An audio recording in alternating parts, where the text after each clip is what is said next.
So thanks for coming onto the pod, by the way. No problem. Thank you. How long have we known each other for? Since like Adam? Yeah. So how old are we now? 12? 10, 11? 10, yeah. I was the young guy. I was a late 88. Yeah. You're 88? I'm an 88, yeah. You're May. What? May? Okay. So yeah. you're So 5 like months right down older the than middle, me. yeah. So you just turned 36? 6. Okay. Yeah, Nice. I'm yeah, 35 still. Yeah, we got that picture there with us dancing in the room. Dude, if you think about it, so think about, because you went after, that was Adam double A. Mm-hmm. And then after that, so I went to high school hockey. But if you think about all the players, the hockey players that we grew up playing with, you went on to play professional hockey in Germany, right? Yeah. Canada, US, Germany, Sweden, Austria. So, but like and we'll get into that. But so we had you, we had Jason Demers, who played in the NHL. Yeah. We had Alex Biega, who played in the NHL. Yeah. We had Kyle Kelly, who played in the Q. Yeah. We had, who else was there? Legault played pro. Legault played pro. Yeah. Jason Legault. And that's just in our age. No goalies. Who else on our team? Jacobson College. Anyone else in school? Kelly. Yeah, we said Kelly school, but yeah, it's like the point. Just to think about it. I mean, like just at that age when you're thinking about it, like 11 years old, and two of the guys on the team made it to the fucking NHL. That's insane. Yeah. Drolet school. You're at good school, but yeah, that's just on one team, and then if you extend that to like a couple years before and after, it goes crazy too, because there's like the Mark Barbarials and he played Killorn, like after they're all Killorn. I played high school hockey with Killorn because he was a Lakeshore guy. Yeah, I remember once there was like, so it was one day, so this is pretty funny. So it was in Sec 3, he was playing Bottom AA, and he came into school the next day. And he was kind of like shook. Yeah. This is before concussions were a thing. And this would have been 2003 or 2004. And so I'm like, what's up? And he goes, bro, this was Lakeshore's West Island against, I would assume you were probably on the team, or maybe you were already in midget. But he goes, bro, last night, he goes, Scotty Arnold fucking rocked me center ice. Yeah, Scotty Arnold too. He signed an NHL deal. Did he? Yeah, he signed an NHL deal out of college with Phoenix because he went like off, and he went to not New Hampshire, I think it might have been, but like he got crazy good in college. Really? Just had like it was like his crazy style, like going crazy penalty killing, being nuts, extended, and then just better in college, and then he signed a 3-year deal with Phoenix, I believe. Yeah. So I didn't know this. Yeah. Scotty Arnold. So he has a couple NHL games. Yeah, Scotty Arnold. Yeah. He has NHL games under his. I did hear about this. So I don't think, honestly, show games. Good question. I'd have to look, but I know he signed a ticket. And it was out of school. He was just a late bloomer, which is good for the college game. Like 20, like coming up, like peaking at like 19, 20, That's good. And he had a nice gritty style. Exactly. So that's and then like college, with that cage on, he was probably just flying around. People were like, "Oh my god, get somebody sign this guy." Yeah, exactly. That's like a guy when you get on the ice, you make sure your head's up. Yeah. And there's a lot of guys who could do that, like when they're younger, and it's fun. But it's like if you do that, start doing that, like in your 19, 20-year-olds, like it gets traction. Like if you're just rocking guys and being crazy, because they're just like, well, you got to do this for like 5 more years, and you got a good career. The only thing, okay, so I have a question for you, and I'm sure it's the same. I want to know if it's just me. So you're a lot bigger than me, and when we're playing hockey, and I remember something just popped into my head. I remember this was a high school hockey game too. So you were playing for Rennie, I was playing for Loyola, and where I was coming down the wing, and I didn't see you. I saw you last second, and you fucking popped me so hard, and I fell right on my ass. Apologies. And no, that's all good. It's part of the sport, and I would have done the same thing to you if your head was down, and.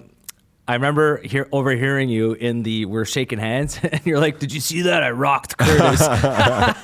It's probably Sec 3, Sec 4, or something like that. Okay, yeah, that's definitely something that would have gone down. But my question is, like, so when you like play, does it hurt you to, like, let's say it's a center ice hit, and you're hitting a guy, so you're 220 when you're playing, you rock a guy, it's 200. Does it hurt you too?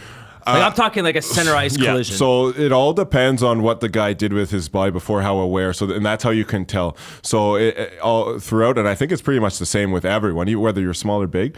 The thing is, it's like when you don't feel anything when you hit a guy, you're like, oh, like I caught him Yes. good, because that means like he was basically limp and like he didn't brace, and like I hope he's okay, but and he's probably not. But yeah, that's what, like, it's like, it's just like air on you. You're shit. Yeah. But definitely that doesn't happen most of the time, and so it is dangerous to throw it, because if a guy braces, leans back into you as you're coming at him, if your shoulder's like too far from your body and then it hits in, it's like ribs, like I got winded. So there's been numerous occasions where you'll rock a guy and like it 100%. Hurts you too. Yeah, it's not fun. It's because, and as I said, most guys know that too. So if you see it the last second, you're better off bracing a bit, and you give the guy definitely some back. It's it's like the physics. It's like running. The harder and the stronger the guy braces, it's like you're running into a wall. It's not fun. Yeah, it's like watching. I was watching. I don't know, my YouTube feeds. Either like it's sports highlights, politics, business. That's pretty much like cars, just dude stuff. Yeah, and one of them was highlights of Dustin Byfuglien when he was playing. That guy was a train. Yeah.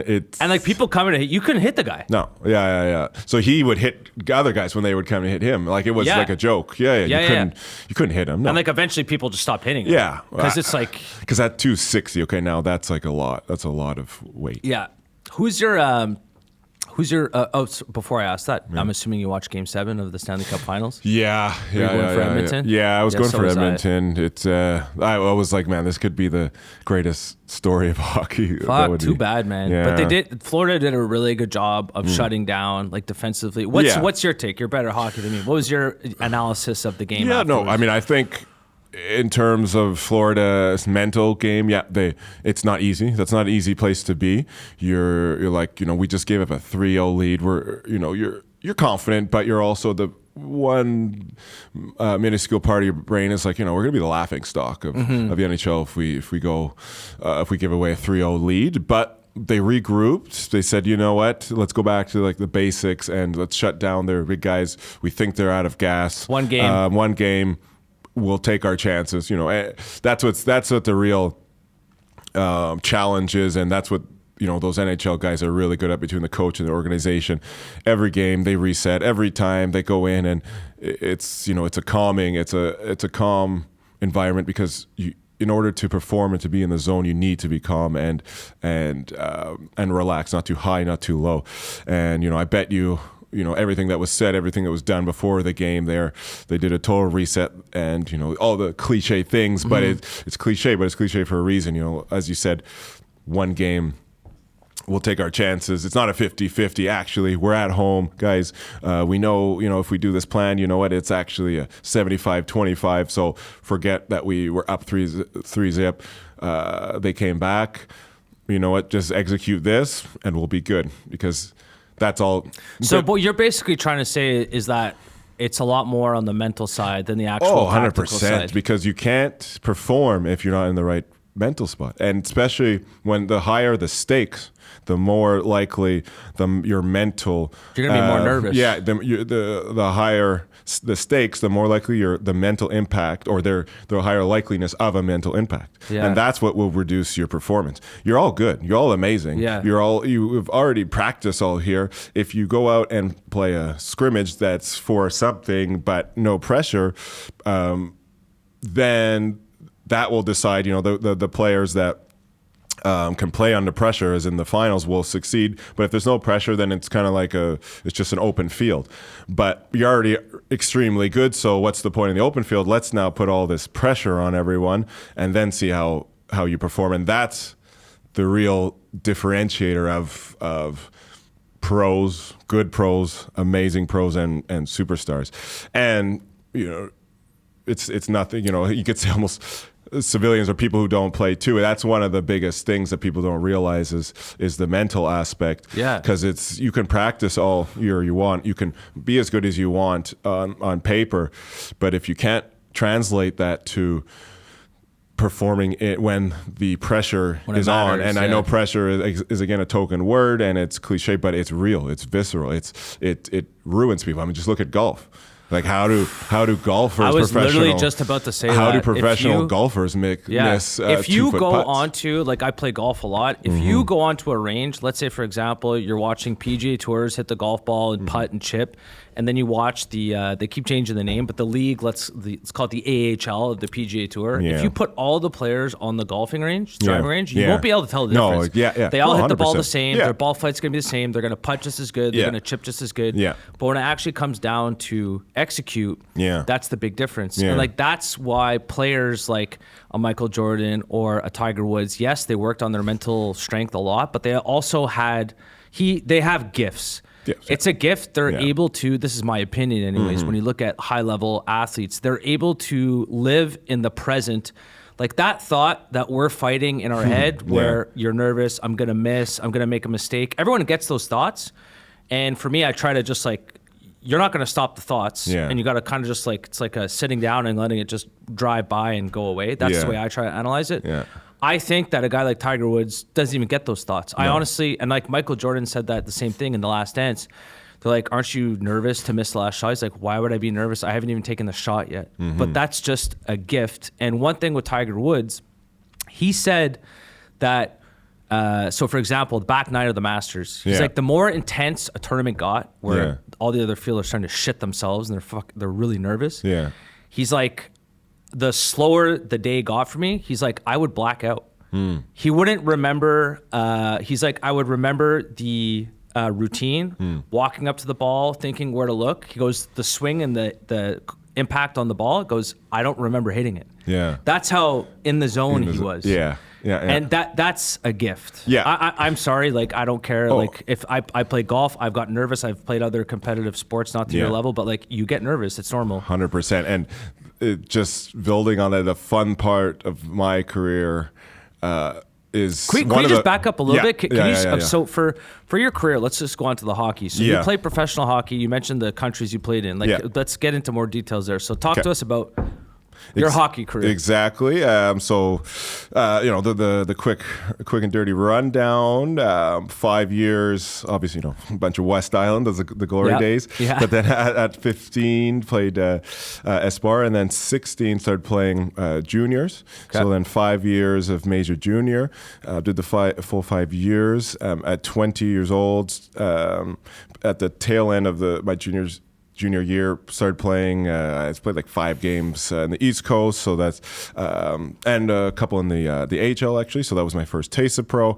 Then starting, I didn't know you played in the A. Yeah. I played. Starting the A. Starting 21, I actually played in the A for Toronto. So for 3 years. Did you play at Killorn? Killorn? Because Killorn played for Toronto. Oh no, sorry. No. He played for the. I think it was Norfolk at that time. Yeah, you're right. Tampa. Norfolk, sorry. No, but they beat Toronto in the finals 1 year. Were you on that team? No, so I was up and down with Toronto for the better part of 3 years, up and down between the AHL and the East Coast. Went to Toronto's camp twice. That was fun. Maple Leafs. Yeah, the Maple Leafs. Cool. Went to Atlanta Thrashers camp. That was when I was 20. So I still have some vintage gear from them. That was fun because they're obviously no longer with us. Yeah. And then was this back when Bufflin would have been on the team? So no, did he start? No, because it turned into Winnipeg. No, but no, it wasn't. It was Andropov, Kane. Evander Kane was just getting there. Who else? Andropov. No, Bufflin wasn't there. No, he wasn't there. Kovalchuk? Kovalchuk was there. Did you see him? Yeah, I saw him. Yeah. What was that like? He was a baby blue Bentley. I'll never forget that. It was crazy. What did you show up in? I did not drive my car. No. I left it at home. I was in Atlanta. They flew us down. That was nice. Okay. But Kovalchuk was there skating. Remember, Antropov, big guy. Remember old Antropov in Kazakhstan? Yeah. Who else? Tobias Enstrom, defense. I actually ended up playing later with his brother and seeing him later in life. That was funny. Who else? Colby Armstrong. Yeah. Really, really funny guy too. That's the announcer now. Yeah, exactly. Yeah, he was super nice. Just cool guy. Yeah. Kind of, one of those like wild high energy, but like say hi to everyone. Say hi to everyone. Real Canadian kind of guy. Yeah. So that was fun. That was camp, and then the Toronto camp was really cool too. I did 2 of those. That was the Toronto camp was really cool because in the actual games, like the inter-squad games, they just mixed everyone up. Yeah. So I was playing with Phil Kessel.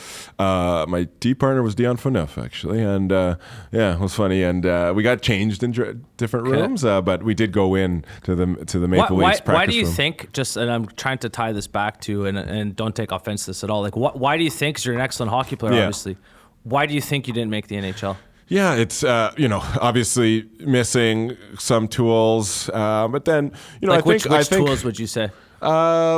I'd say probably for the time, especially for a big guy not being extremely aggressive and like really a rough. You weren't mean enough? No, I wasn't a rough guy, and I think, to be honest, it was like 10 years or 5 years like later, it was like cooler or more acceptable for big guys to just be like skilled all around guys. But 5 years before me, it was totally unacceptable, and then I was like on the tail end of so you had to like hit people, you would have to fight, fight and be that guy, and like I said, like every scout that was looking at me when I was 16, 17, 18 was still in that mentality of like, well, yeah, if you're 6'4", well, you're that enough type, yeah, that's your type. But then it changed like as I'm midway through pro, but already in Europe.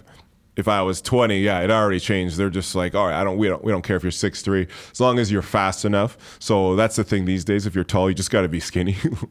You gotta like you see it. If you see like 6'3", 6'4", the guys are like 195, like 200 now max. They're like soccer players. It's crazy because you're big reach. Yeah, you use your height, but then you just play like a small guy. So it's not like rocking people and fighting. No, but exactly. You could just get in the way. You could block people. Like, you could like the last ones, are like Tom Wilson and a few maybe D, but all the other guys you'll see like straight tall guys now, but they're just skinny and they're like two-way guys, and they're not getting any fights. They get like 10 penalty minutes a year, but you can still be extremely effective because you have a reach. You just have to be fast. So, and who's the best player you've ever played hockey with and been on the same ice? Yeah, I would say with or against Alex Radulov, definitely. Alex Radulov. Yeah, is that the guy who played for the Habs? Yeah, he played for the Habs. I played with him in juniors.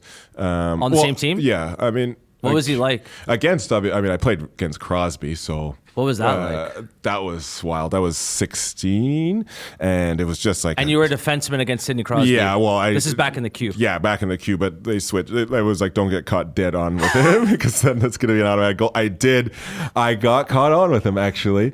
I'll never forget. Hockey's hockey. You're trying to match, but we're away. We're in Rimouski. I'm on the Quebec Ramparts. Something happens. I get caught out. He jumps on. I think I was like on the far side, try to chip it out. Somehow doesn't get out. Our guys are a little bit ahead of the puck. Two guys swing back like, oh shit, okay. I pivot like. I'm like, okay, I'm about to take a 2-on-1, and I look up and it's Crosby on one side, and I'm like, oh, here we go. This is my last shift ever. And still, though, I remember he goes down. I'm like, all right, well, I faced on his side, cut off his half, went down on one knee. He, of course, sauced it right over me. Perfect, though. And but at the last second, it bounced over the far guy's stick, went to the corner. And so I was saying that story for like 10 years after. I was like, I survived the Crosby 2-on-1. He didn't score. There was one where I was listening to, there's like the guy, this is in the show right now, and I forget which defenseman it was, but he was mic'd up. Okay. Or I don't know how, but they got the audio. Mm-hmm. And so he's going down, and McDavid's coming down, and all you hear is, oh shit, oh shit, oh shit, oh shit. Yeah. And it was a 1-on-1. He actually ended up stopping him, but just... That was happening in my head, and when the puck on the corner, I went to the... I'm sure. So they always say in the queue that like you guys are celebrities in the town that you live in. Mm-hmm.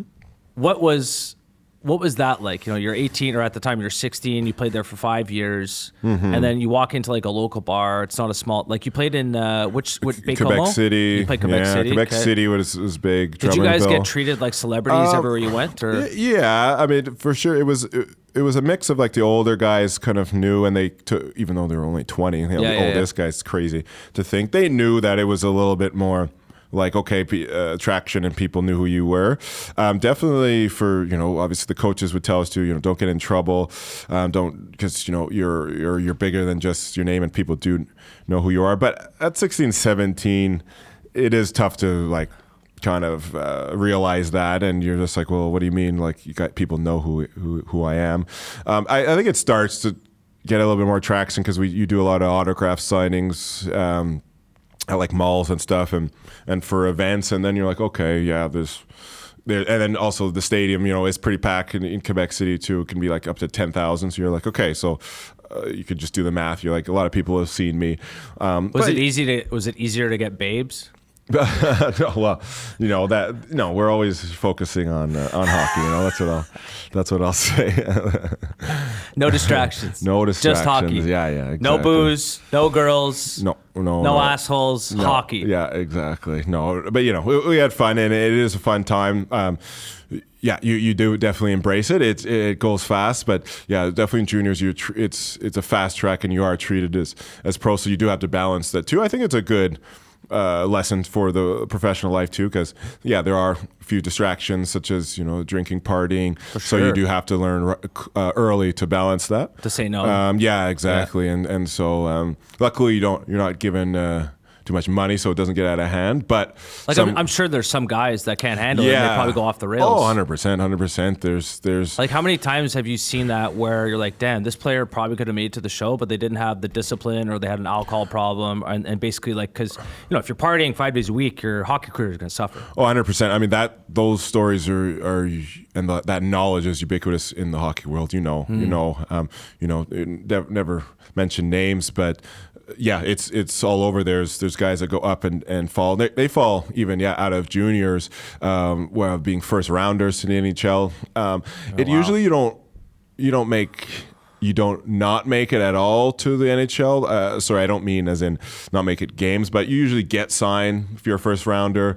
You go to camps and stuff, but you see it like falls off quick. So it'll be, a 15th overall guy. Everyone's like, well, big hype, 18, 19, 20. But this whole time they've been struggling off ice.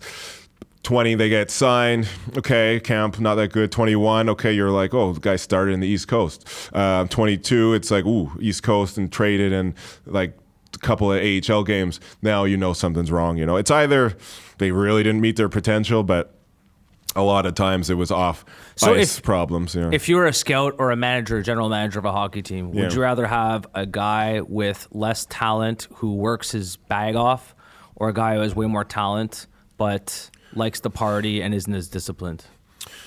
Honestly, that's a good question. I guess it depends on how much talent. How much talent. I mean, every highly talented guy is still flawed as a human, Yeah. So, but what you're trying to do is set in the right environment and the right network in place to guide them away from. Because it's just like when I look at people, like for example, like Colorn. I went to high school with Colorn. Yeah. He's I'm the same age as him.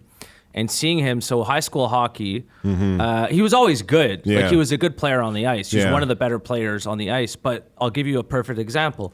When we were playing in Sec 3, Angelo Esposito, we had a game against Angelo Esposito, so he was in Sec 2 at the time. He went 4th overall in the NHL when he got drafted. Yeah. At that age, so Colorn would have been 15, Angelo would have been 14. Yeah. At that age, Angelo Esposito was way better. It wasn't even close. He was the best player on the ice by 5. Yeah. He was way better than Colorn. Amazing when and he was a year younger than Colorn too. Yeah.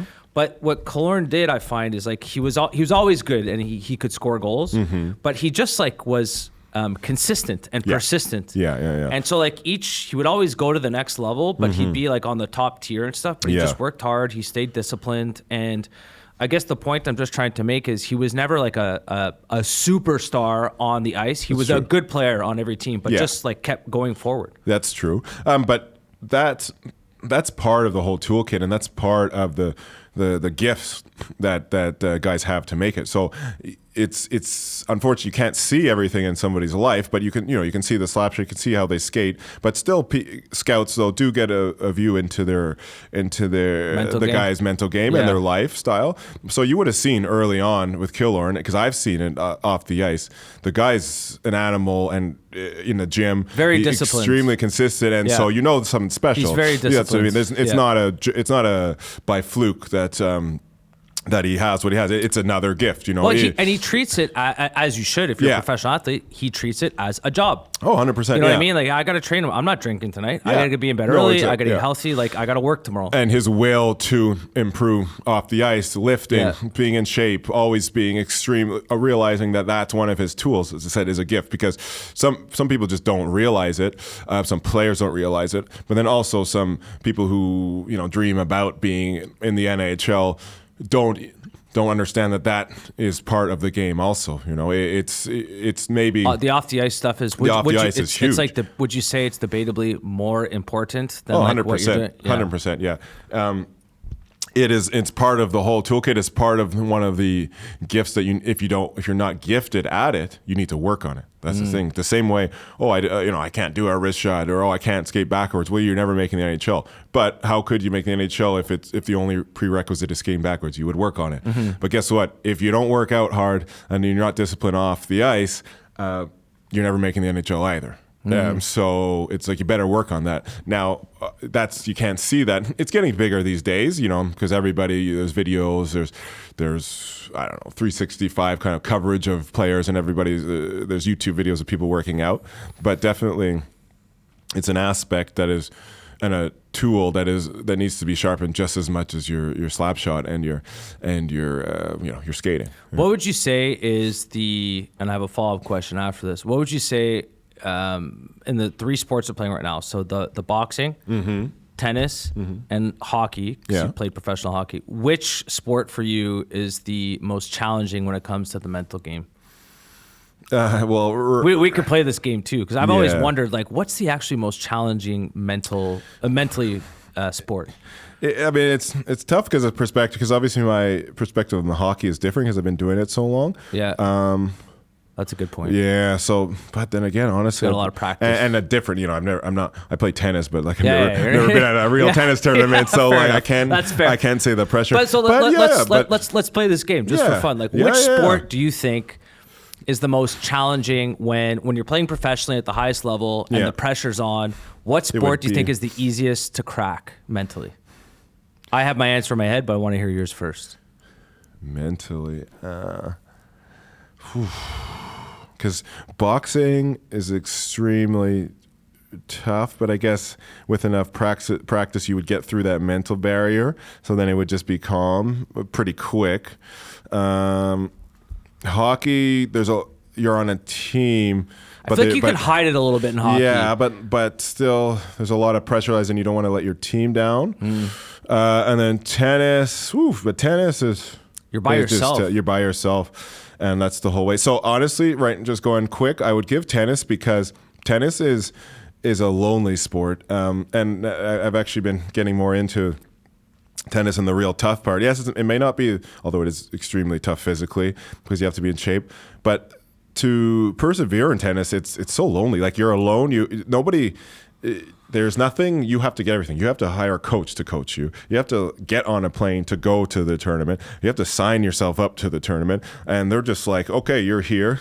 Then you have to play. You played in tournaments? No, but I'm saying this is what you have to do, especially in the bottom to mid-tier pro. Then you have to play.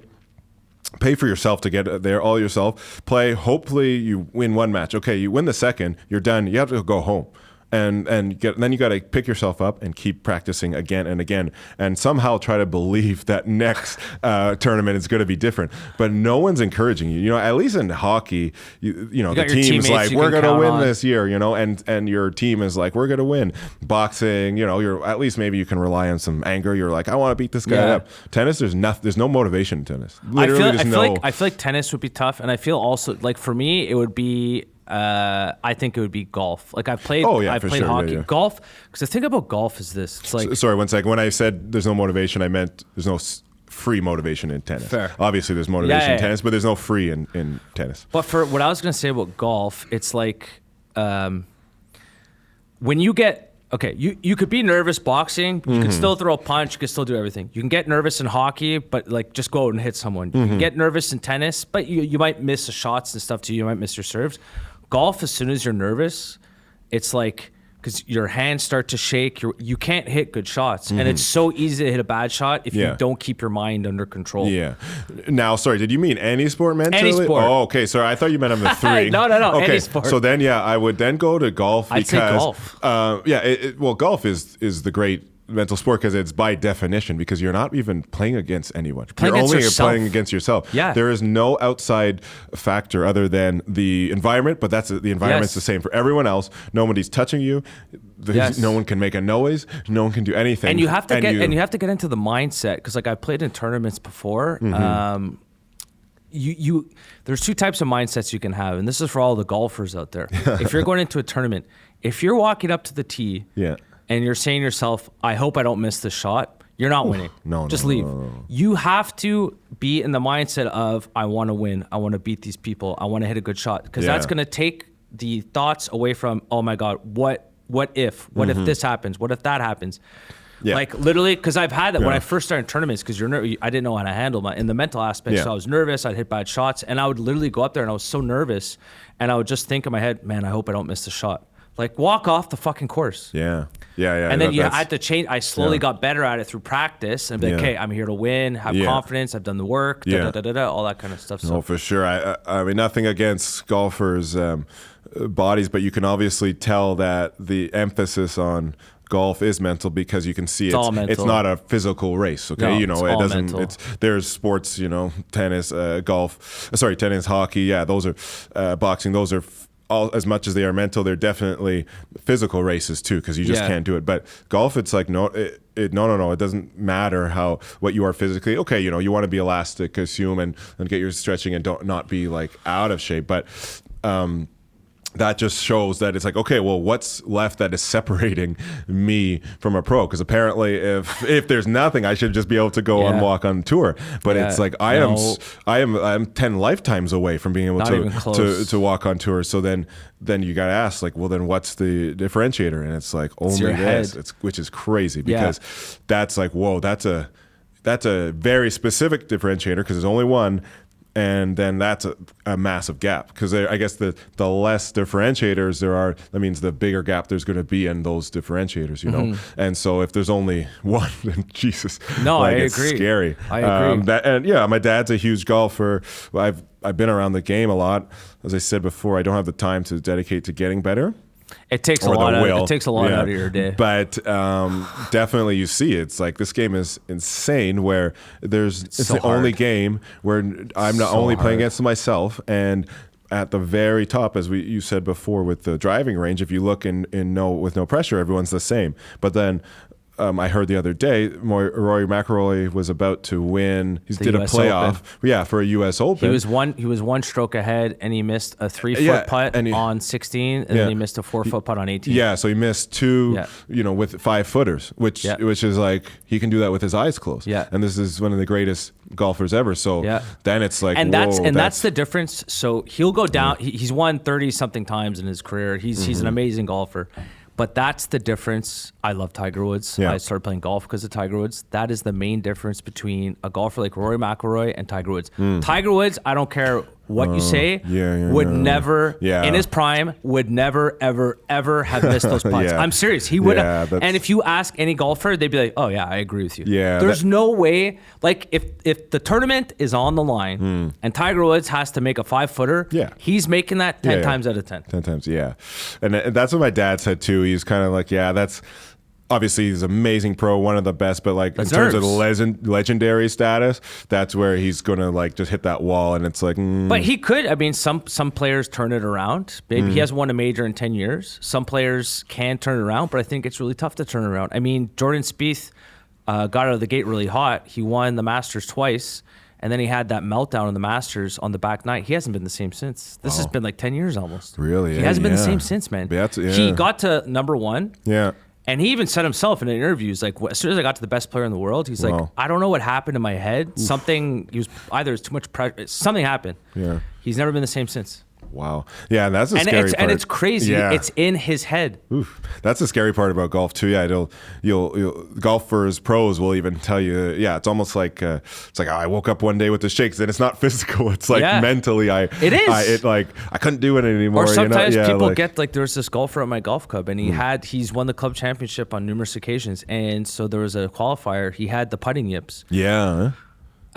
This is like a scratch golfer. Ooh, yeah. He comes up to me. I'm like, how'd you do today? He goes, I didn't make the cut. I'm like, why? He goes, he had over 40 putts, which it's a lot of putts. Yeah. He's like, Curtis, I couldn't hit putts like this. He's like, I have full blown the yips. Yeah. He got the point. He would walk up to the ball. He would close his eyes and hit it. Okay. That's how bad it was. It's almost, it's in his head. It's maybe like almost equated to like getting like the fear if you crash in like as a racer or something, and then like you can't go fast again because they're under such mental pressure that maybe they like snap. And I wonder if this is a big theme today of a mental. Yeah. The mental game of sports. Yeah, it's life. Life too. It's everything because I mean I saw one of your questions before or the topics, and you were talking about, and I was thinking about this a lot.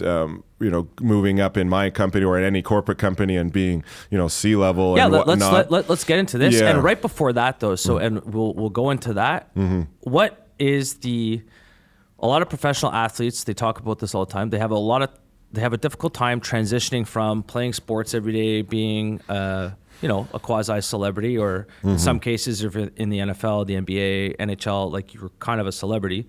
What's it like going from that life of playing sports every day, the camaraderie, practice, staying in shape? You're still in shape, obviously, but going from that life and then transitioning over into I don't want to call it the real world, but the professional stratosphere. Yeah. So what's that like? It's not for everyone to do that transition to like. Was it tough for you or was it easy? Yeah, it was tough. But that's why I used, I balanced myself out on the other side after work, before work, getting up early and challenge myself with workouts, with a sports still. I realized it needed to be in my life. Like I couldn't. It's almost like weaning off. Like I couldn't go cold turkey. I couldn't just go from the adrenaline of hockey and to just work life. You still need your fix. Yeah, exactly. But also at the other end, the job is still and was extremely challenging. What would you say was the challenge? What would you say was the most challenging part about that transition? Because like some athletes, the reason I'm asking this question is you see some athletes, they're fucked up for a while after their career, professional sports career. Yeah. So as I said, what balanced me and what I was able to do is I realized quick, like I was like, okay, don't act like that you're not addicted to adrenaline and challenging yourself. Let's not do that, because that would be we're talking real here. That's maybe why and how you do fall off, or because you don't realize what your body is used to or what your mind is used to. So then you deprive it, and then you're just day to day, and your mood and everything just goes down, and you're like, what's going on, and then it spirals. So right away, I'm not saying I'm a professional psychologist, but I knew right away, I was like, I can't go cold turkey. So I need to get to the gym. I need to run. I need to just jump around. I need to do a new sport. Boom, boxing.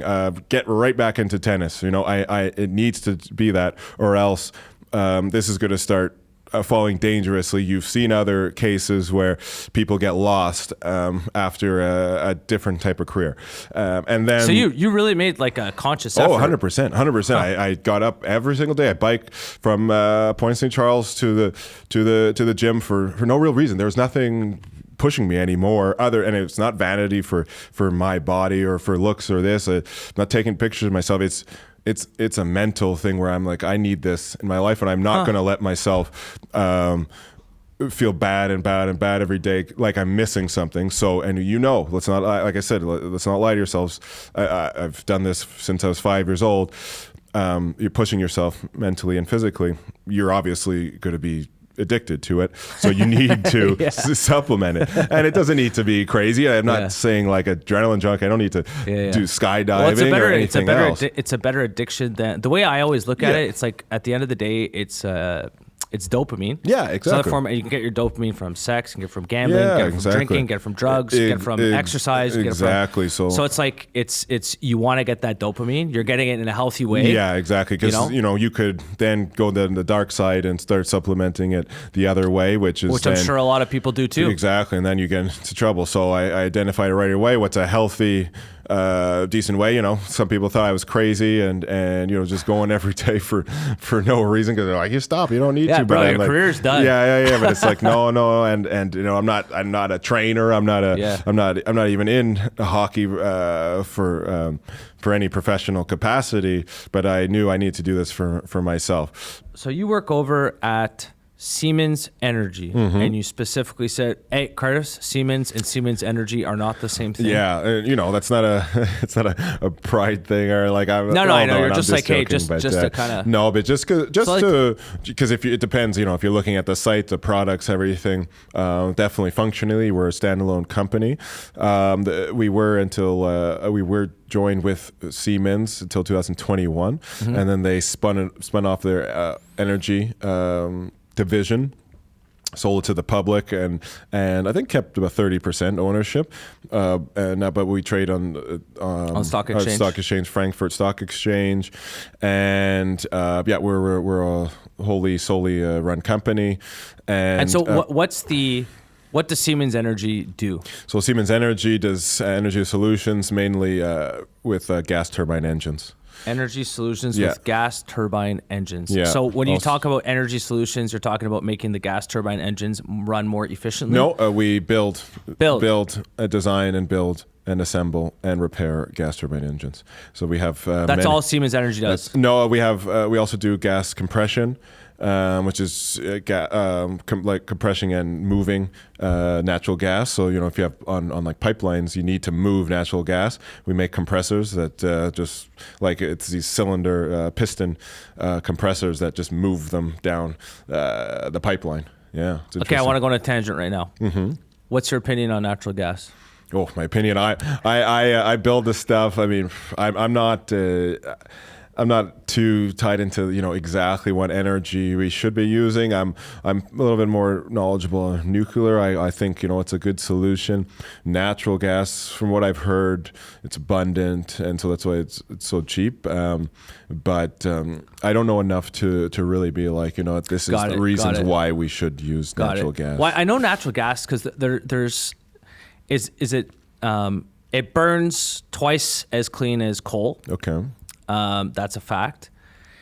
To get it out of the ground, they use fracking, which can, to my understanding, they basically put chemicals into the ground. They pump it out. Yeah. Yes, it's not the cleanest thing to do, but once you're actually burning it, it burns twice as clean. And at the end of the day, I mean, the world is. I don't care what people say. The world is going to continue to increase the energy consumption, especially with the AI revolution. I mentioned this before on other podcasts. If you actually look at the energy consumption of the U.S. in terms of CO2 emissions, it was dropping. It was going up until about 2015, 2016, and then CO2 emissions went down. Okay. And then it just spiked right back up because of AI. And people don't realize how much energy, like if you go on Google and you do a search, like that's using energy. For sure. And AI, like if you go to ChatGPT or Gemini, it uses way more energy than that. It's electrons moving. Yes. Yeah.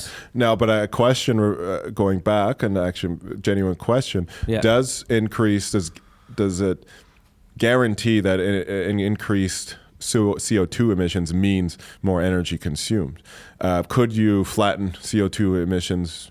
Oh, I guess this is what we're trying to do. No, what? I'm wrong. Flatten CO2 emissions. It's energy consumption. I'm wrong. Okay, so you did say it's energy consumption. It's not CO2 emissions. Yeah, because that's like that's the product. Yes. So I'm saying if that would be a product, yes, that could go up, and then you could correlate that to energy use. But technically, if we get more efficient, then we could use more energy and create like less CO2. The world's definitely getting more efficient in energy and stuff, and it's nice to see a lot of countries kind of going back to nuclear. Yeah.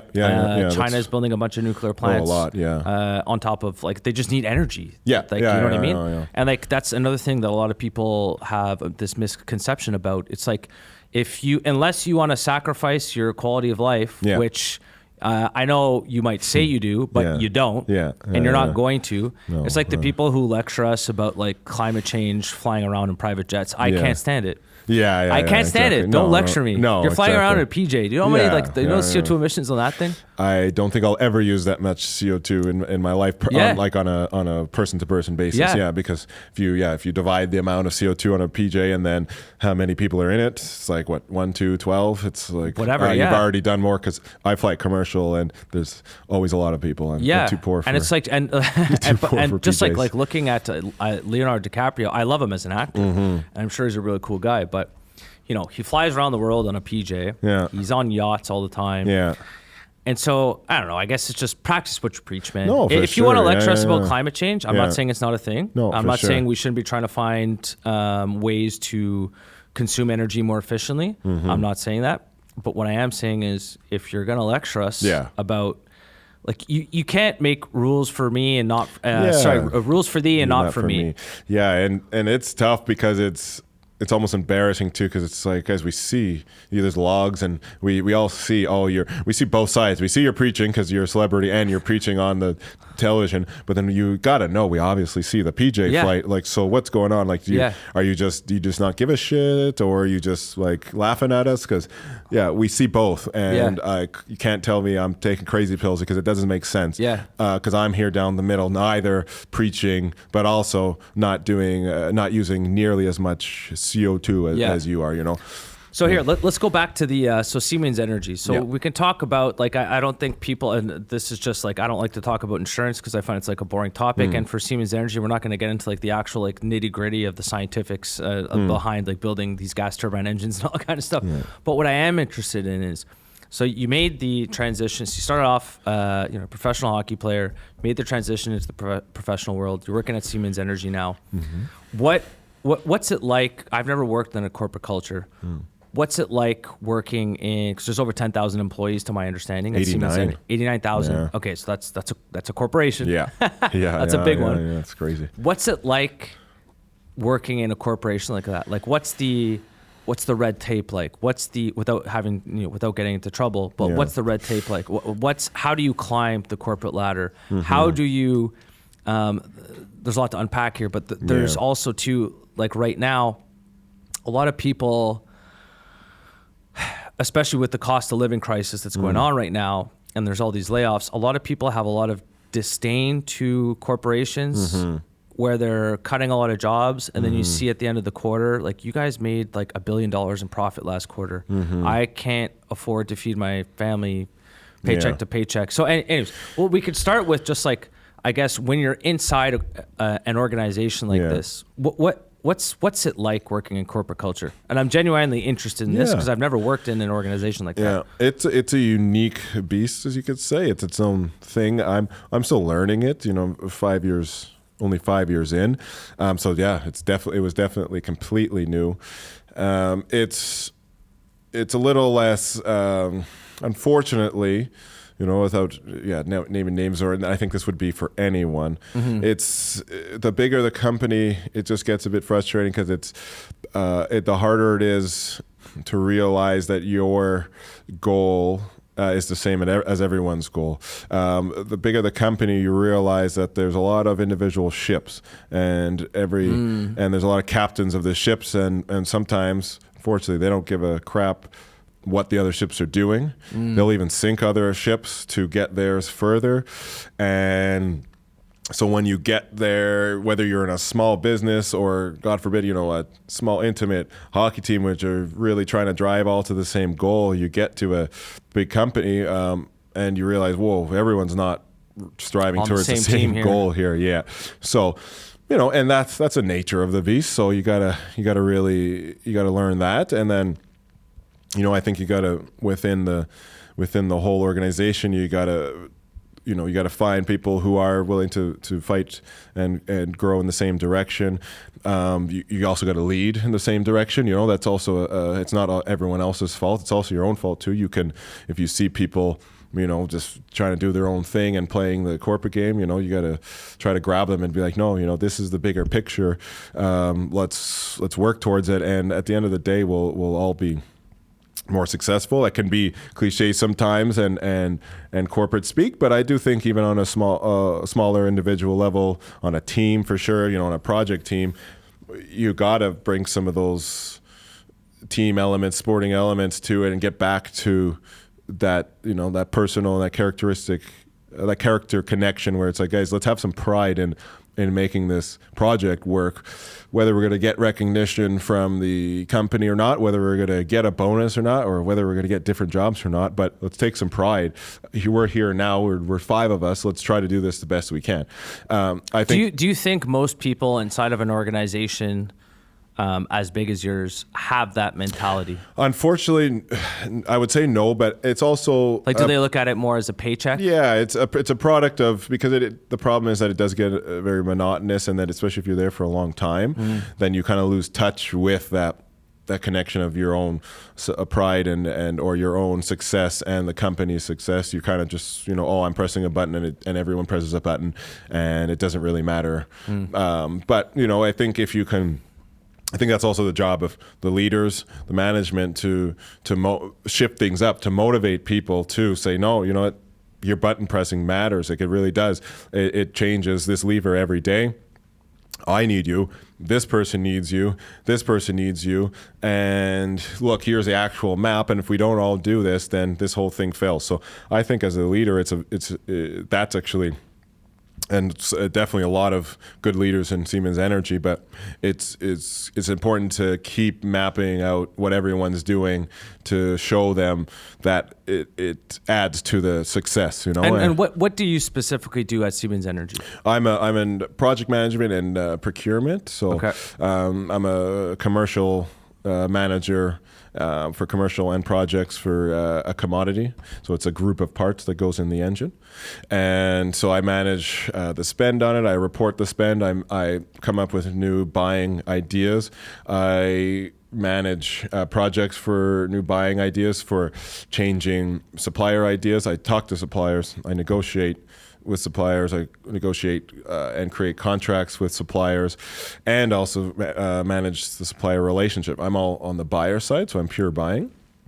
But buying and procurement, it's been fun, 5 years to realize it's like you need to be as convincing and build just as much of a relationship as selling. It's crazy. You need to, especially if it's long term. You could call it enterprise buying. The stuff I'm buying takes even if you have all the specs and you can make it right now, it still takes full lead time of a year to get to me. And and how many layers removed are you from upper management? Well, actually, I can map it. I mean, my boss, then his boss, then that is her.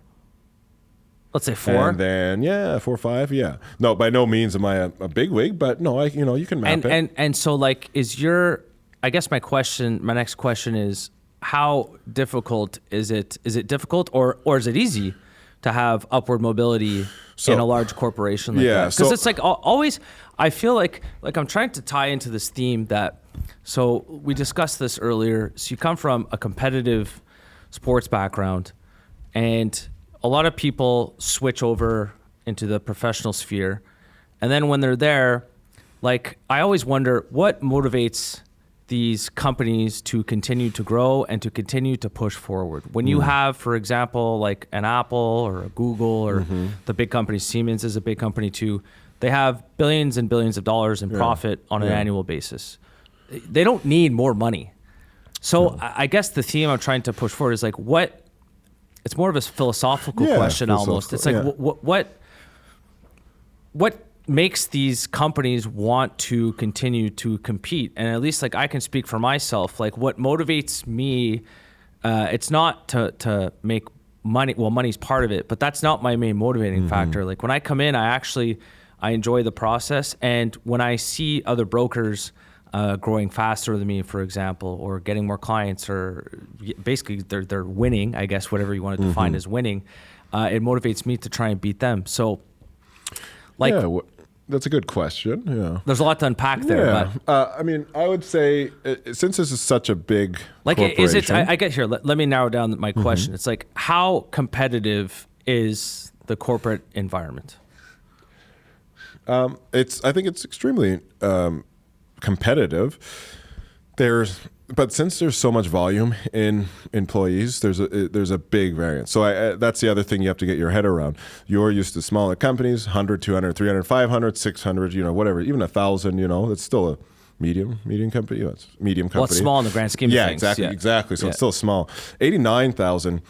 There's going to be all different types. So it's not as clear as and I think that's okay. There's going to be 40% that are just that 20% that are there to not grow at all. There don't give a crap about the company. 20% that are highly motivated by a bigger paycheck, but only that, and they're trying to do their job to get it bigger.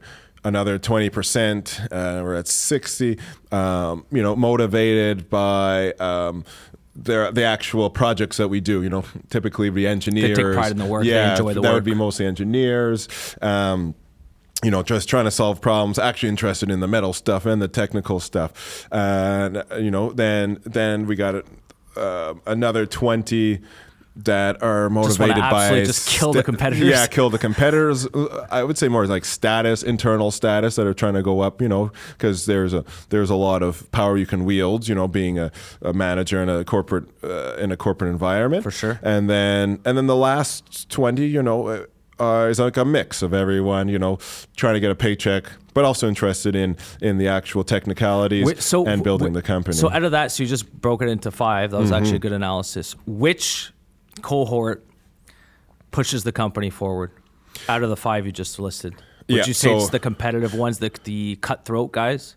So I would that's the scary part. So the cutthroat guys that push it forward in a monetary way, so that the cutthroat only paycheck for themselves, because they can actually be very useful because they will do anything and they're effective, but only to a certain extent, because they're a bit dangerous where they'll cut other people off, internally to make themselves look good. So they're cutthroat not only to the competitors, but they can also be destructive internally. 100%. Huh. So you got to keep an eye out. But then the top 20, as I said, or that last 20 who are a mix, but they're also motivators and they really do have a passion for the company.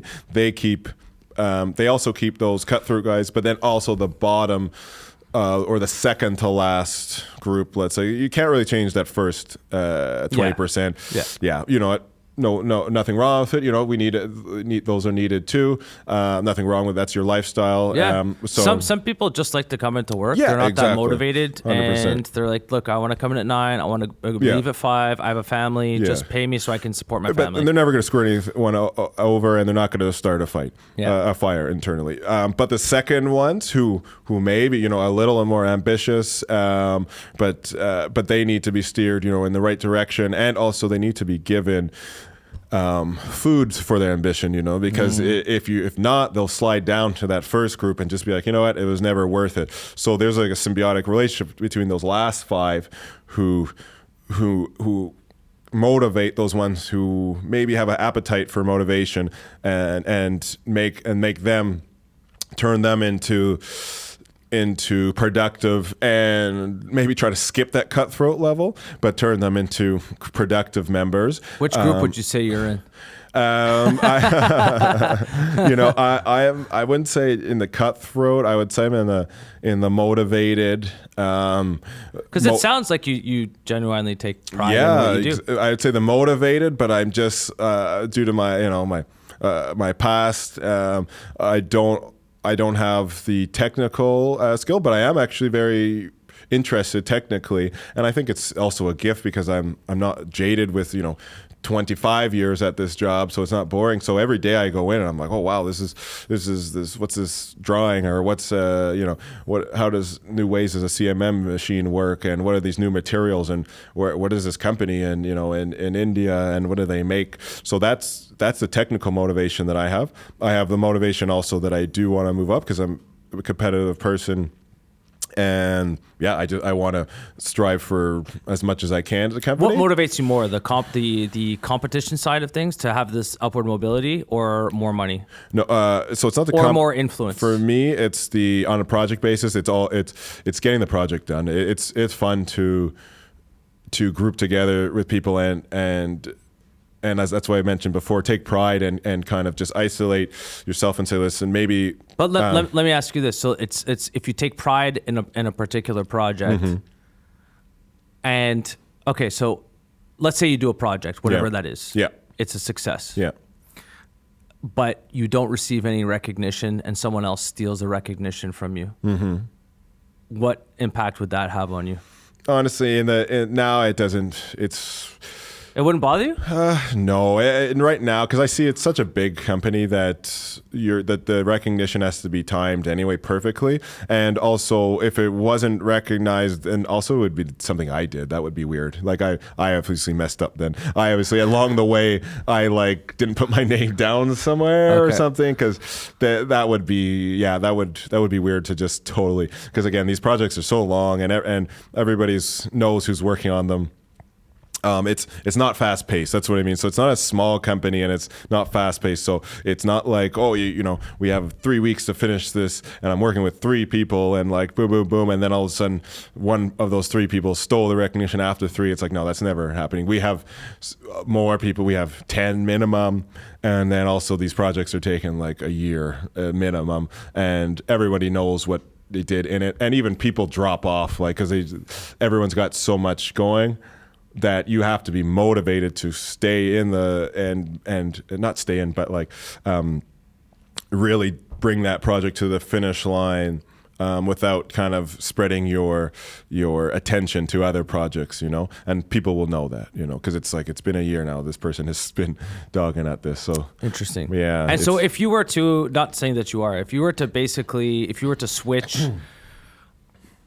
If you were to switch careers, not careers, but let's just say switch, let's say you want to stay in this industry. Would you want to stay in a big corporate organization again because this is what you've learned? No, 100%. No, I'm also, again, another thing I'm really used to. I'm used to change, so I love that too. You know, 'cause with my life, I've moved around. I've changed environments so much.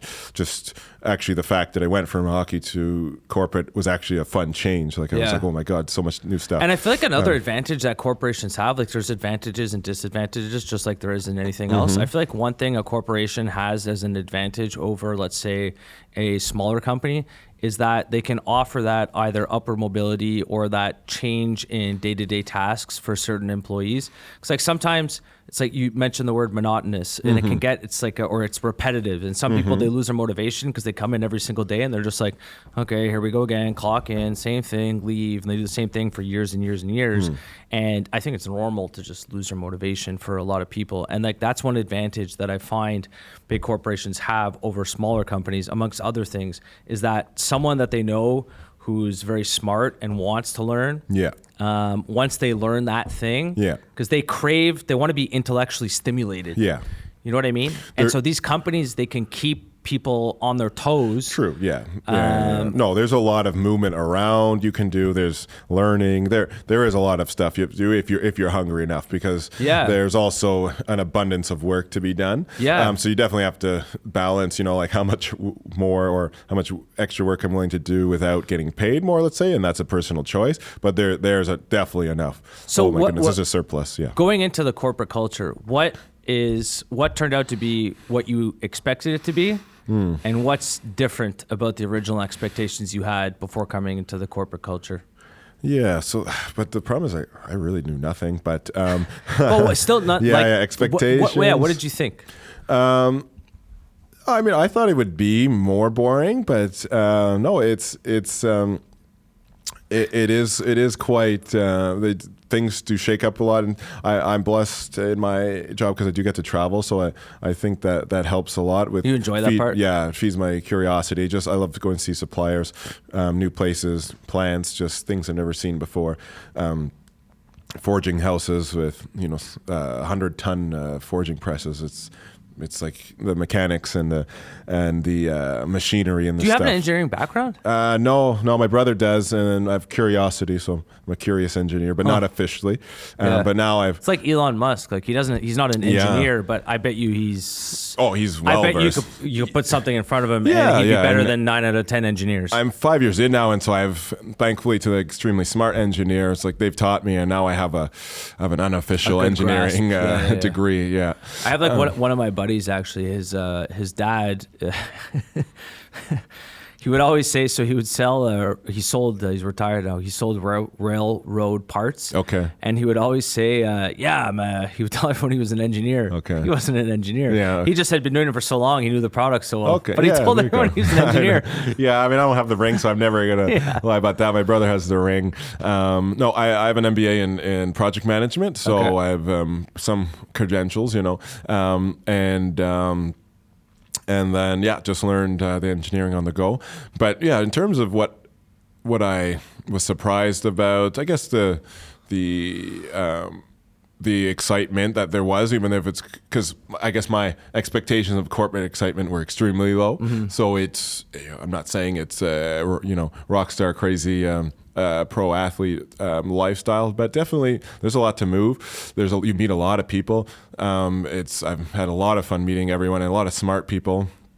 And I love characters too. So yeah, there's been quite a lot of characters, more than I thought. Not everybody's so monotonous and trying to play it safe. There's some wild people in the company, which is a good thing. I mean, it shakes things up. Keeps you on your toes. Yeah, it's good.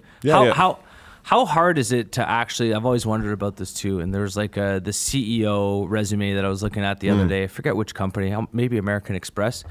And so he'd been working there for like 35 years. And so he started off at the bottom, and now he's all the way he's the CEO now. Mm-hmm. How hard is it, in your opinion, to climb the corporate ladder? Like, would you say it's easier than people think or harder than what people think? So I'm going to answer this the way I was thinking of this for a while, because I equate it a bit more to the sports question, where it's not how hard it is going to be. It's, are you ready and do you want to be that?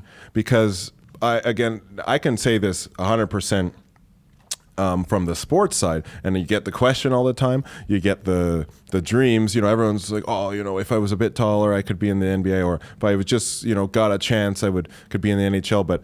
And it's not to discourage people's dreams. That's 100%. I want everyone to dream. But what people don't ask themselves is, do you want to mentally? Because what you have to do to get to the NHL, what do you have to do to be a CEO is be 100% mentally dedicated. It's not a sacrifice. Yeah, you have to change. You're going to sacrifice other parts of your life. Exactly. Your life is going to change. You have to be all about this company. Like, there's no more like, I kind of want it and I want the paycheck. But I see these people. The higher you go up, it's insane. They don't. It's 20 hours a day thinking about this job. I have a perfect example where my older brother is a C-level in Silicon Valley. Okay, he's C-level. He's like now 3 levels under the owner at a past company. Okay, and we're talking, and I see he's very busy and this and that, and we're talking about direct reports, and then he's also talking about his boss, who's one under the owner, or the founder, and I'm like, he's leaving, but I'm like, you got to take his job, and he said, honestly, no, I'm not going to. He said, and I was like, okay, why? And he says, okay, so listen, this is a thing. I've mapped it out. I have don't quote me on the numbers, but I have anywhere from 25 to 50 direct reports, which then they have 10 each, which then filters down. And the traffic that I get is already all consuming. He's like, I see my boss.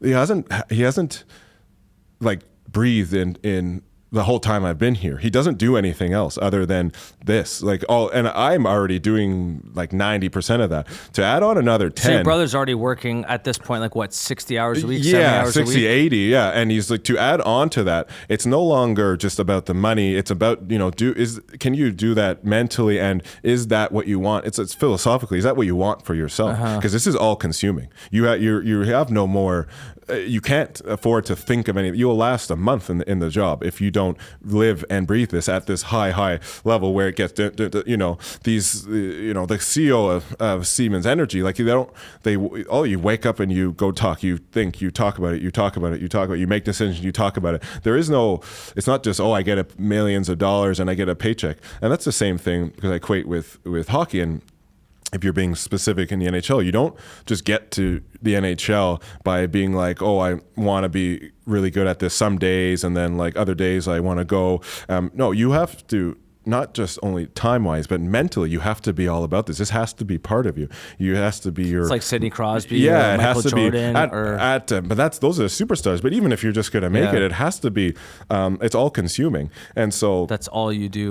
And think about it, and it becomes that's a good analogy. Yeah, your personality. So it's like, don't talk to me about if you can just do it and on the paper, if this would work. It's like, no, even if I gave you the job, the big question would be, now, are you going to think about this job 24/7, or do you want to, I don't know, surf 99 and out of do all 100 these people things? would say no. Yeah, and that's fine, that's fine. But then it's like, so that's a big missing question that a lot of people don't ask. It's like, are you willing to mentally change your lifestyle? And that's why a lot of people's other things get sacrificed. You know, it's unfortunate, but you know, you see a lot of these uber successful people, their relationships suffer. You know, it's like that was a really good question that on the PBD podcast. This is back when Kobe Bryant was still alive, obviously, because it was an interview, and he asked Kobe Bryant.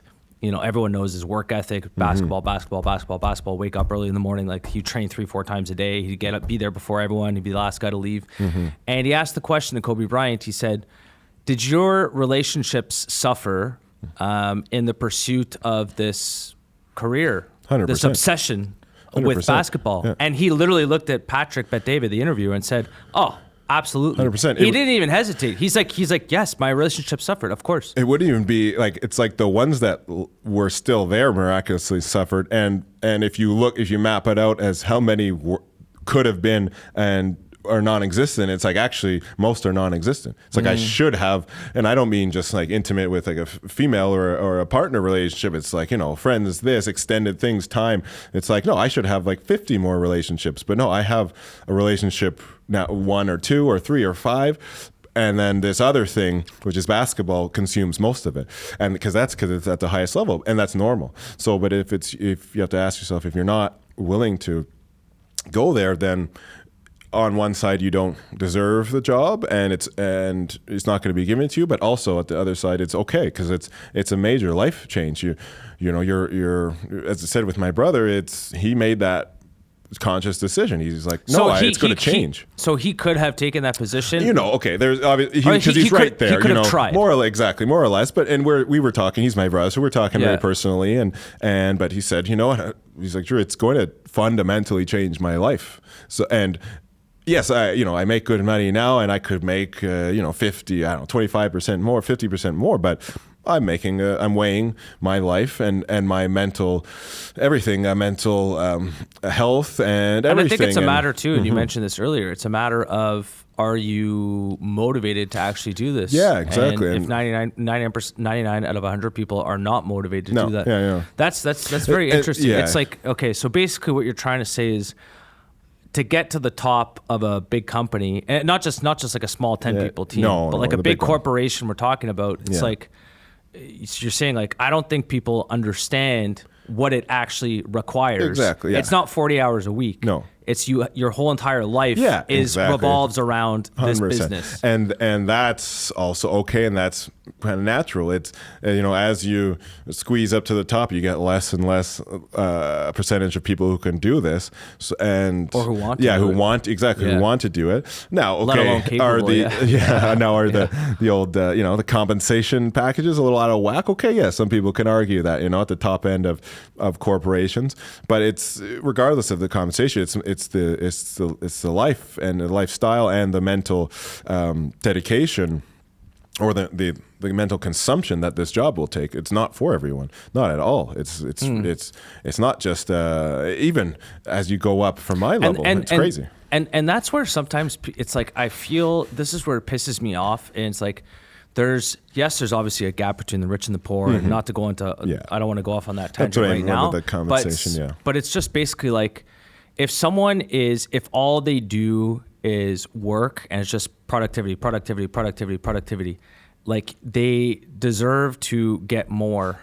And I think I totally agree with you what you're saying. I don't think people understand what it actually takes to be a leader in these types of companies. 100%. Yeah, it is. And even if you look at like the Kobe Bryant, after he retired, he's just wired that way. Yeah. After he retired, so he was doing, I forget which business ventures he was doing, but whatever he was doing, he would show up at the office. Again, he'd be the first person there in the office. He's retired. He has more money than he knows what to do with. But that's just, he's wired that way.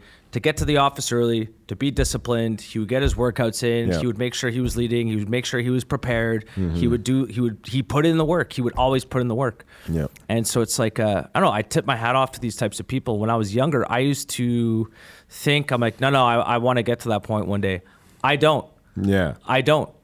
Like, I work enough as it is, and I'm happy with this. I can't imagine doing double what I do right now. It's not for everyone. And, well, I wouldn't enjoy myself. Yeah. Exactly. I mean, at a certain point, like whether you're worth, like these are most of them ultra high net worth individuals, whether you're worth $30 million, which is a lot of money, or $100 million, or $1 billion, your life is pretty much the same. Yeah, exactly. Yeah. Like it's the same. You might have, if you're $1 billion versus 30 million, you might have an extra couple of houses. You might fly private. You might fly a private jet instead of flying business class. Yeah. And you probably have a nicer car, and maybe the dinners are a little bit more expensive. But I mean, the experience going from place to place, but outside of the PJ, it's the same. I think though, even physically and monetary, consumption wise, the difference between 30 mil and like a billionaire. The motivation is no longer money after 30. Of course. Even, it almost probably tapers off after like 10, because there's only, even if you just have 10, you maybe don't do PJs, but you see enough of the world where you're like, consumption wise, I'm satisfied, Yeah. So that's, to get up to $1 billion is a whole different mental game of challenges. Yeah. I do think, just going back to one point of the CEOs, I do give them respect in that they're extremely mentally dedicated and lifestyle dedicated. Now, also, I will give, on the other hand, I do think, and we won't get into it, all the nitty gritty, but I do think the compensation, like overall, the numbers are a bit skewed. It's, it's a bit exaggerated. It's like, some making 25 mil packages. It's like, it could be brought in like a bit. Plus stock options. Well, let's say plus, usually like, a top is like 25 total, but total could be brought into 10, and that would be fine, and they'd be fine. Yeah. So there's more and more CEOs that are becoming of the big corporations that are becoming billionaires. Yeah, exactly. Like, the traction is crazy that you can get. Yeah, like Jamie Dimon at JP Morgan. I mean, he's a billionaire now. Yeah. But again, he's all that guy does is like, and he says himself, he's like 100%. Family, work. 100%. That's it. Yeah, he doesn't have friends. No, it's family and work. Yeah. So it's like, but it's. I always find it interesting, and I like kind of just like talking about this stuff about, again, when you hit a billion, or when you're a big corporation like this, and you have more money than you know what to do with, and you could retire tomorrow, and you'll never run out of money.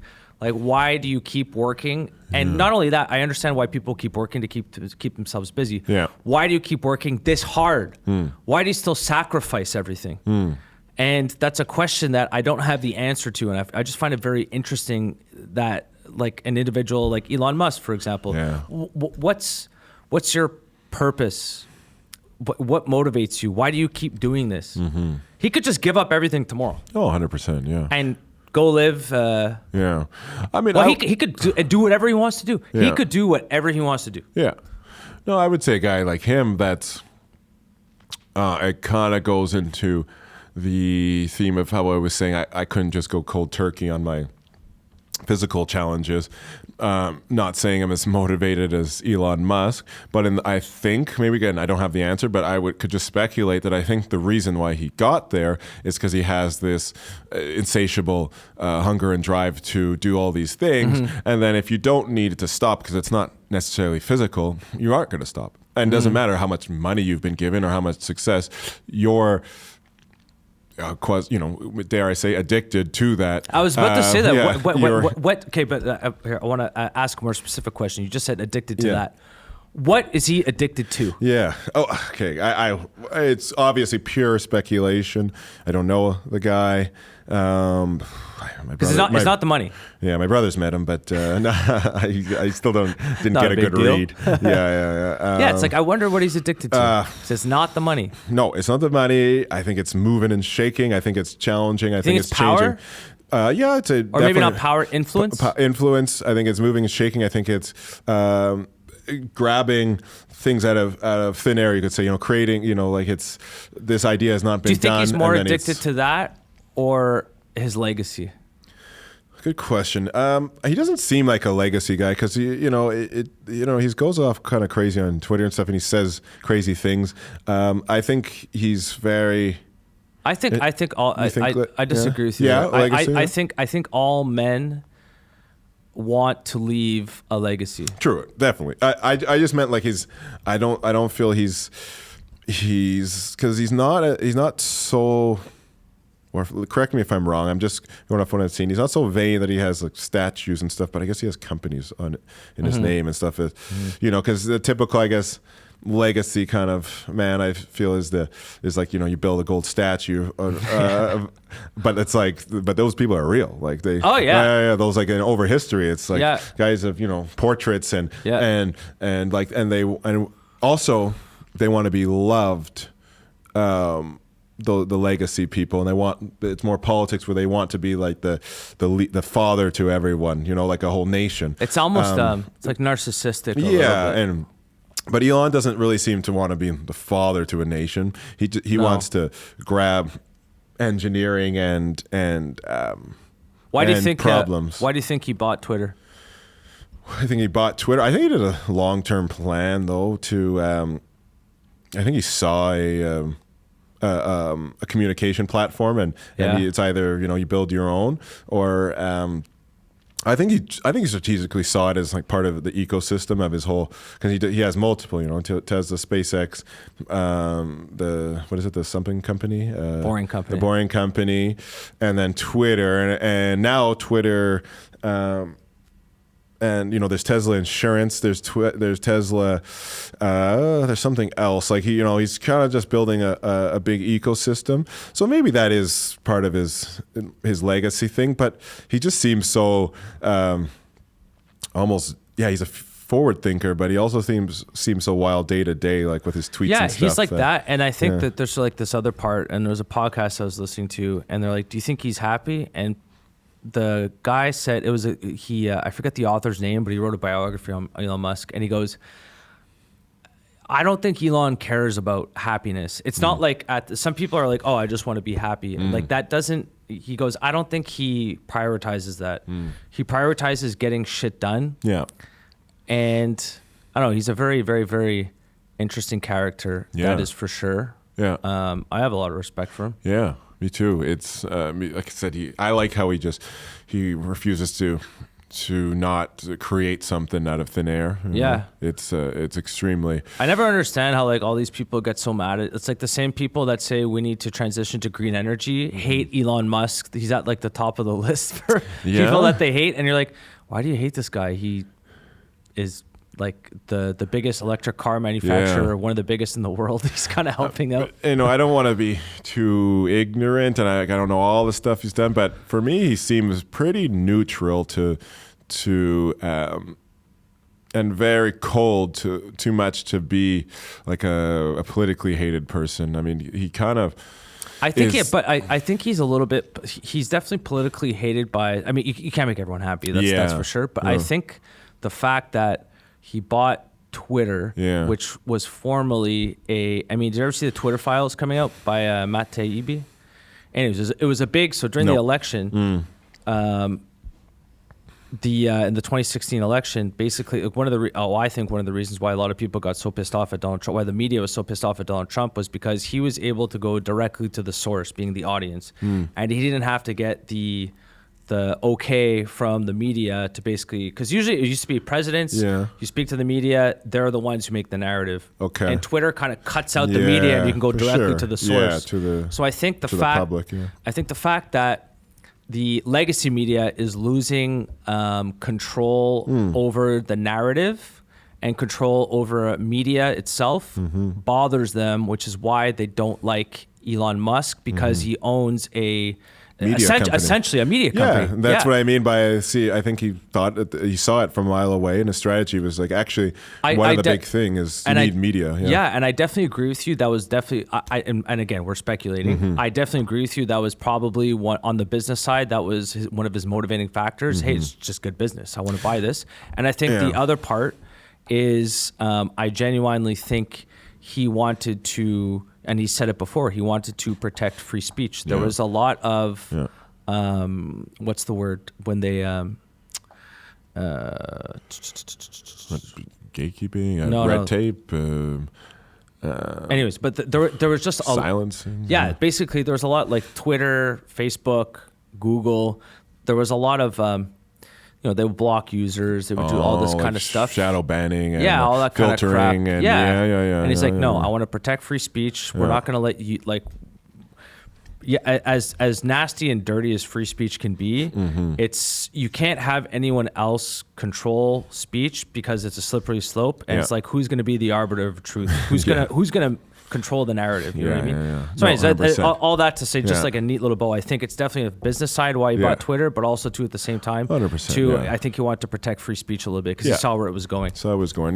And and he paid a hefty price for it. So it was obviously I think it was to protect free speech first, or at least in the version that he wants, and then business second, because he paid a lot for it. I don't think it's making him money per se. I think it is now. I think after he fired like 80% of the people. But still $44 billion. It's a lot to claw back. The lot to claw back. Yeah, it is.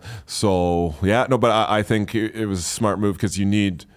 If you're going to build a whole empire and a lot of products, a lot of companies, you need to protect the narrative. And I don't mean that in a way where he's making his own narrative, but I do. I feel, and it makes sense. You said, and like when he makes a tweet, I mean, some of his tweets, 100 million people see his tweet. And that's free. That's exactly. Advertising, if you want to call it advertising. And no one can manipulate that because if it wasn't his, then they could manipulate it. And that's all a good this point. Stuff. So it's two birds with one stone. Maybe saved free speech, but at the same time, it's also good business. It's going to help his empire. Exactly. He's able to talk about his empire now.